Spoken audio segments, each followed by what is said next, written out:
Hello, hello mga mi! Ito na naman tayo. Saan man kayo naroon, magandang hapon, magandang gabi, o magandang umaga. So, gagawa tayo ngayon ng coffee jelly with Oreo. Kung paano to gawin, samahan nyo hanggang dulo nitong video para sa procedure. Maglagay ng 1.5 liters na tubig or sundin nyo yung packaging ng inyong gulaman. So, coffee flavor itong aking inilagay.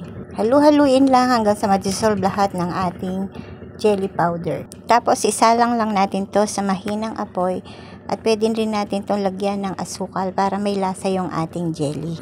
Halu-haluin lang natin to hanggang sa ito'y kumulo at habang yan hinihintay kong kumulo. Ayan, kumain muna ako ng masarap na ice candy. Grabe, sarap. Tingnan nyo, oh.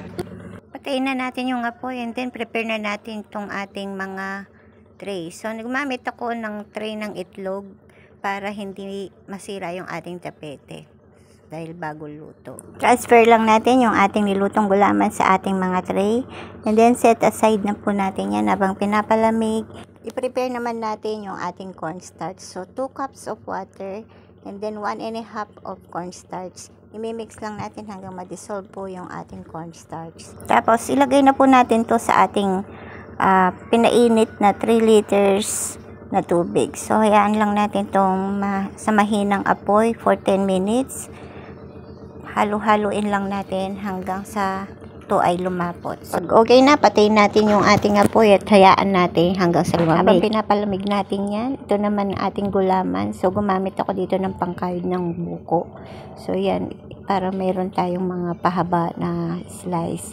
Yung isang tray naman, ginawa ko ay per cubes. Tapos pagsamahin lang natin at isalin natin sa ating mixture. So malamig na to, 1 oras ko yata hinintay lumamig. Tapos to isalin lang natin dito sa niluto nating cornstarch kanina. Tapos ilagay na din natin yung ating coffee powder. So pure coffee po ito. Yung classic lang yung gamit namin, kaya 1 spoon po yung ilalagay. Pero kung yung very strong yung gamit nyo, kahit kalahating kutsara. Tapos ilagay din natin dyan yung ating 1 big can ng ating evaporada. At syempre, lalagay din natin dyan yung ating cowbell na kondensada. So, 2 lata po yung ginamit ko, yung big size cowbell. Baka naman. Yan, meron din tayo dito ng Oreo crumbs sa mga dinurog na cookies. So, nabili lang natin to sa Orange Store. Syempre, alam nyo na medyo makakamura tayo doon.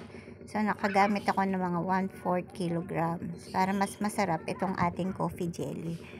So, mekos-mekos lang hanggang sa mag-well combine yung ating mga ingredients. And then, ready to pack na po ito. So, nakarating ka hanggang dito. Thank you very much sa suporta at sa panonood.